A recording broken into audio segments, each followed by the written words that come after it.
Hi കൂട്ടുകാരെ, പുതിയൊരു വീഡിയോയിലേക്ക് എല്ലാവർക്കും സ്വാഗതം. ഇങ്ങനെ ധനനെയും വാസന്തിയെയും കാണിക്കുന്ന ഒരു ഒരു ഭ്രാന്തിയാണെന്നുള്ള ആ വരുത്തി തീർക്കാൻ ശ്രമിക്കണം കേട്ടോ. അപ്പോൾ അത് കേൾക്കുന്ന രാമനാഥൻ ഒട്ടും ഇഷ്ടപ്പെടുന്നില്ല. ഇവിടെ ദയക്ക് യാതൊരു കുഴപ്പമില്ല, ദയ ഇപ്പം നോർമലാണ്, അവളുടെ ചേച്ചി അവളുമായി അപ്പുറത്ത് സംസാരിച്ചും കൊണ്ടിരിക്കുന്നുണ്ട് എന്ന് പറയാൻ കേട്ടോ. എന്നാൽ ഈ സമയം ഇതിനിടയ്ക്ക് ഭക്ഷണം ഓരോരുത്തർക്കായി വിളമ്പി കൊടുക്കുന്നു, കുടുംബശ്രീയുടെ കാര്യങ്ങളൊക്കെ പറയുന്നുണ്ട് കേട്ടോ. ഇതേ സമയം അമ്പിളിയെയും ഈ പറയുന്ന ദയയാണ് കാണിക്കുന്നത്. അപ്പോൾ ദയ ഇങ്ങനെ അമ്പിളിയെ അലക്കുന്നുണ്ട്. അപ്പോൾ ദയ ചോദിക്കുകയാണ്, അമ്പിളിയെ ചെന്ന് പോകണ്ടെന്ന് കരുതിയത് എൻ്റെ പ്രശ്നം കൊണ്ടാണോ?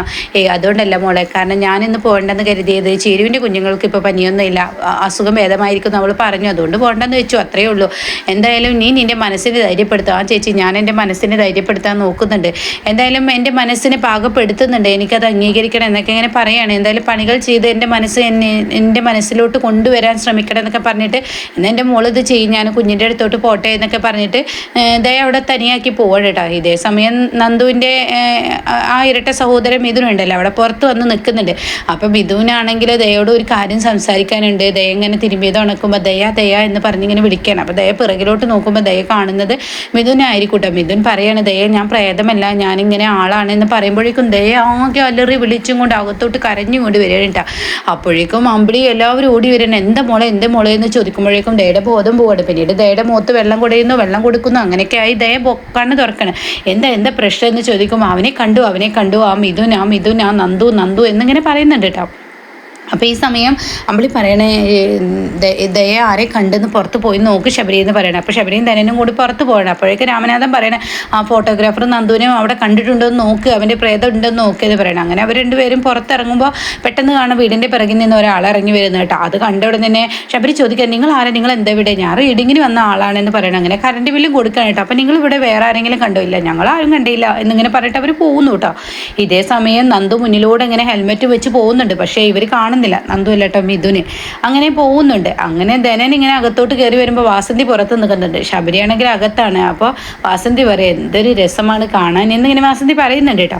പിന്നീട് അകത്ത് കയറിയ ശബരിയോട് രാമനാഥൻ പറയാണ്, മകളുടെ കാര്യം വലിയ കഷ്ടമാണ് മോനെ, ദയ എന്തായാലും ഇനിയിപ്പോൾ തളർന്ന് കിടക്കണം, ഞാൻ എന്തായാലും അവളെ ഹോസ്പിറ്റലിൽ കൊണ്ടുപോകാൻ നോക്കട്ടെ, ഡോക്ടർ ഒന്ന് കാണിക്കട്ടെ എന്നിങ്ങനെ പറഞ്ഞിട്ട് ശബരി അവിടെ നിന്ന് ഇറങ്ങാൻ പോവാണ്. എന്നാൽ ഈ സമയം സുശീലയാണ് കാണിക്കുന്നത്. സുശീല കടയിൽ നിന്ന് പച്ചക്കറിയൊക്കെ മേടിച്ചിങ്ങനെ ഇറങ്ങുന്ന സമയത്ത് പെട്ടെന്നൊരു ഓട്ടോ വരുന്നുട്ടോ. ആ ഓട്ടോക്ക് കൈ കാട്ടുമ്പോൾ നിർത്തുന്നില്ല. അപ്പോൾ അതിൽ കാണാൻ ദയയും ശബരി ഇങ്ങനെ പോകുന്നു.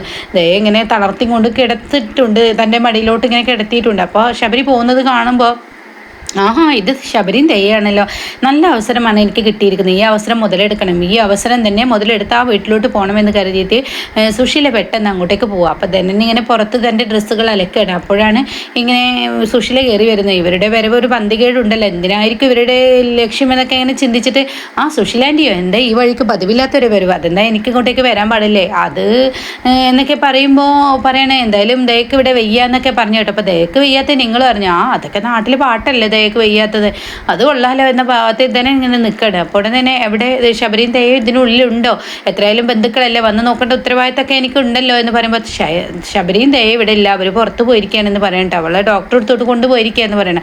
അപ്പോൾ രാമനാഥൻ ഇവിടെ ഇല്ല, ഉണ്ട് എന്ന് പറഞ്ഞിട്ട് അകത്തോട്ട് കയറണം. അങ്ങനെ അനിത തുടക്കുന്നുണ്ടാവും, എന്താ അനിതേ ഇവിടെ ആരുമില്ല, നീ തന്നെയാണോ ഈ വീട്ടിലെ വേലയൊക്കെ ചെയ്യുന്നത്? അപ്പം അത് കേൾക്കുന്ന വാസന്തി ചേച്ചി ഇന്ന് രാവിലെ ടൂർ പോയി വന്നിട്ടുള്ളൂ, അവരവിടെ ഉണ്ട്. പിന്നെ അമ്പിളി ചേച്ചി മുകളിലുണ്ട്, അമ്പിളി ചേച്ചി വിളിക്കണോ, അമ്പിളി ഇവിടെ ഉണ്ടോ എന്ന് ചോദിക്കണം. ഉണ്ടല്ലോ എന്ന് പറയണേ.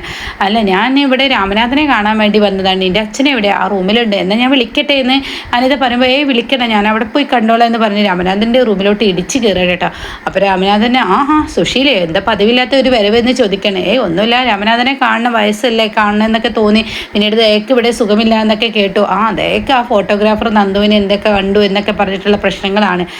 ദയക്ക് അത് മാത്രമൊന്നുമല്ല പ്രശ്നം, കന്യാശ്ശേരി മനയിൽ പോയപ്പോൾ അങ്ങനെ ഒരു പ്രതപിശാചിനെ കണ്ടു എന്നുള്ളത് സത്യം തന്നെയാണ്. അവന് ദുർമരണമാണോ എന്ന ആ ഒരു സംഭവമാണ് ദയക്കുള്ളിൽ. നിങ്ങൾ വെറുതെ അസഭ്യ വാക്കുകൾ പറയാൻ വേണ്ടി ഇങ്ങോട്ടേക്ക് വരേണ്ട സുശീല, എനിക്ക് നിങ്ങളുടെ വാക്കും നിങ്ങളുടെ വരവിൻ്റെ ലക്ഷ്യമൊക്കെ എനിക്കറിയാം, അതുകൊണ്ട് നിർത്തിയേക്കെന്ന് പറയണ്ട. അപ്പം അത് കേൾക്കുന്ന അവിടോട്ട് അനിതയും ധനനും വസന്തിയൊക്കെ കയറി വരികയാണ്. അപ്പം അനിത ചോദിക്കണം, എന്തിനാ വെറുതെ ദയയെക്കുറിച്ച് അസഭ്യ വാക്കുകൾ പറയുന്നത്? ഞാൻ പറയുന്നത് അസഭ്യ വാക്കല്ല, ഞാൻ സത്യം പറഞ്ഞതാണ്. ഈ ഫോട്ടോഗ്രാഫർ നന്ദുവിനെ ദയ രജിസ്റ്റർ മാരേജ് ചെയ്തതാണ്. അപ്പോഴേക്കും രാമനാഥനും ദേഷ്യം പിടിക്കാനായിട്ട് എൻ്റെ മകൻ്റെ ഭാര്യയാണ് ഇങ്ങനെ വായിൽ തോന്നിയത് വിളിച്ച് പറയരുത് എന്ന് പറയണം. അപ്പോൾ സുശീല പറയണ വായിൽ തോന്നിയതല്ല, അനന്തമാഷിന് പോലും അറിയാത്ത സത്യമാണ്, ഇതെല്ലാവരും അവരിൽ നിന്ന് ഒളിപ്പിച്ച് വെച്ചിരിക്കുകയാണ്. രഘു ഇന്നലെ അവിടെ വന്ന് പറയുന്നത് ഞാൻ കേട്ടു, നിങ്ങളോട് പറയണമെന്ന് എനിക്ക് തോന്നി. കാരണം ഇപ്പോൾ രാമനാഥൻ്റെ മകനാണല്ലോ ഇപ്പോൾ ഈ അനുഭവിച്ചും കൊണ്ടിരിക്കുന്നത്. കാര്യം അനന്തമാഷിന് അറിയാതെയാണെങ്കിൽ അനന്തമാഷിൻ്റെ മകളെ കൊണ്ട് ഇപ്പോൾ രാമനാഥൻ്റെ മകനാണല്ലോ ഒന്ന് ഇട്ടവട്ടം ഇങ്ങനെ ഓടിക്കൊണ്ടിരിക്കുക, അങ്ങനെയൊക്കെയുള്ള ഒരു വാക്കുകൾ ഇങ്ങനെ പറഞ്ഞുകൊണ്ടിരിക്കുകയാണ് കേട്ടോ. അപ്പോൾ ഇത് കേൾക്കുമ്പോൾ ഉടൻ തന്നെ ഇങ്ങനെ രാമനാഥൻ ഇങ്ങനെ ജനലിൻ്റെ അടുത്തോട്ട് പോവുകയാണ്. ഇവർ പറയുന്നത് സത്യമുണ്ടെന്ന ഭാവത്തിൽ ഇങ്ങനെ പറയണം. അപ്പം തന്നെ പറയണേ സുശീലാൻ്റെ എന്താ കാര്യം വ്യക്തമാക്കി പറയുമെന്ന് പറയണം. അപ്പം അനിത പറയണ പറയണ്ട, നിങ്ങൾ നിർത്തിക്കോളൂ, സംസാരം വേണ്ട എന്ന് പറയണം. അത് കേട്ട ഉടൻ തന്നെ ഇങ്ങനെ സുശീല പറയണേ ഞാനിത് പറയാൻ ഒരുങ്ങുന്നത് രാമനാഥന് ഇഷ്ടമുണ്ടാവില്ല, പക്ഷെ ഞാൻ നിങ്ങളുടെ കുടുംബത്തിന് നല്ലതിന് വേണ്ടിയാണ്, ദയയുടെ ഈ പ്രശ്നം മാറാൻ വേണ്ടിയാണ്. ദയ എന്ന് പറയുന്ന ആളിപ്പോൾ പ്രേതത്തെ കണ്ടു എന്നാണ് വിചാരിക്കുന്നത്, പക്ഷെ അത് പ്രേതമല്ല, അതിൻ്റെ ഇരട്ട സഹോദരൻ മിഥുനാണ്. അവനെയാണ് കണ്ടിരിക്കുന്നത്. അവനെ ഇവിടെ കൊണ്ടുവന്ന് തീർച്ചയായും പ്രശ്നത്തിനൊരു പരിഹാരം കിട്ടും. അവനെ 4 പൊട്ടിക്കുകയും ദയ ചെയ്തു കഴിഞ്ഞാൽ തീർച്ചയായും ദയ ആ മെൻ്റലിൽ നിന്ന് മാറും എന്ന് പറയട്ടെ. ഇത് കേൾക്കുന്ന രാമനാഥൻ മൗനമായി നിൽക്കണം. അപ്പോൾ എന്താ ഈ കഥ എന്ന് ചോദിക്കുകയാണ് അവിടെ ധനൻ. അപ്പോൾ രാമനാഥൻ ഇഷ്ടമല്ലല്ലോ, ഞാൻ എന്തിനാ പറയുന്നത്, അച്ഛൻ മൗനമാണ്, നിങ്ങൾ പറഞ്ഞോളൂ എന്ന് പറയണം. അപ്പോൾ രാമനാഥൻ മൗനമായി നിൽക്കുകയും ഈ കഥകളെല്ലാം കേൾക്കുകയും ചെയ്യണം കേട്ടോ. അങ്ങനെ രാമനാഥൻ ആകെ ഞെട്ടിപ്പോവാണ്. ഈശ്വര, എൻ്റെ മകനെ ഇങ്ങനെ ചതിച്ചല്ലോ എന്ന ഭാവത്തിൽ രാമനാഥൻ നിൽക്കുന്നുണ്ട്. ഇതേസമയം സുശീല പറയുന്ന ഈ വാക്കുകൾ അനിതക്ക് അംഗീകരിക്കാനും കഴിയുന്നില്ല കേട്ടോ. പിന്നീടാണെങ്കിലോ എങ്ങനെ കാണിക്കുന്നത് ദാസിനെയും അതുപോലെ തന്നെ വിനയനെയാണ്. ഇവർ രണ്ടാളും ഇങ്ങനെ അകത്തിരിക്കുന്ന സമയത്ത് അങ്ങോട്ടേക്ക് ശബരിയും ഈ പറയുന്ന ദയയും കൂടി കയറി വരികയാണ് കേട്ടോ. ആഹാ, ഇതിപ്പോൾ ആര്, ശബരിയും ദയോ, എന്താണ് മക്കളെ നിങ്ങളുടെ വിശേഷം എന്നൊക്കെ ചോദിക്കുമ്പോൾ കുഴപ്പമൊന്നുമില്ല എന്ന് പറയാൻ കേട്ടോ. അപ്പോഴേക്കും അങ്ങോട്ടേക്ക് വിനയം കയറി വരികയാണ്. എന്താ ശബരി വിശേഷങ്ങളൊക്കെ, കുഴപ്പമൊന്നുമില്ലല്ലോ, ഇല്ല സുഖമായി പോകുന്നു എന്ന് പറയണേ.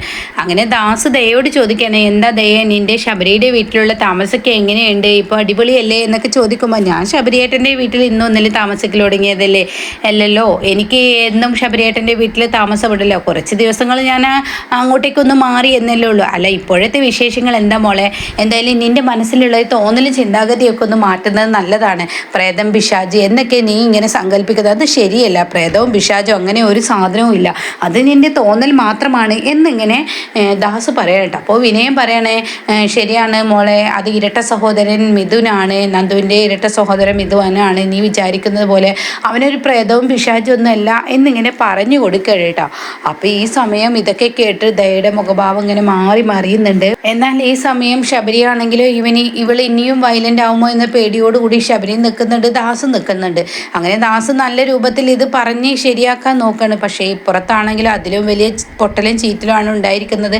ധനൻ്റെ വായിലാണ് ഇത് കേട്ടിരിക്കുന്നത്. രാമനാഥനോട് പറയുന്നുണ്ട്, ഇത് അനന്തമാഷ് പോലും അറിയില്ല, അനന്തമാഷിന് നിന്നും മക്കളെല്ലാം ഒളിപ്പിച്ച് വെച്ചിരിക്കുകയാണ്, ഇങ്ങനെ ഒരു സത്യമുണ്ട് എന്നുള്ള ആ സത്യം രാമനാഥനോട് പറയുകയും പിന്നീട് സുശീലയെ അവിടെ അമ്പിളി കാണുകയൊക്കെ ഉണ്ടാകുന്ന ഒരു കിടക്കുന്ന സീനാണ് ഇനി വരാനിരിക്കുന്നത് കേട്ടോ. അപ്പോൾ എന്തായാലും ദയയുടെ കാര്യത്തിൽ ഇനിയൊരു തീരുമാനമാവുകയാണ്. ഇതോടുകൂടി സുശീലയ്ക്ക് ഇനിയും തിരിച്ചടികളാണ് കിട്ടുന്നത്. പക്ഷെ എത്ര കിട്ടിയാലും സുശീല തന്നെയാണ് കേട്ടോ.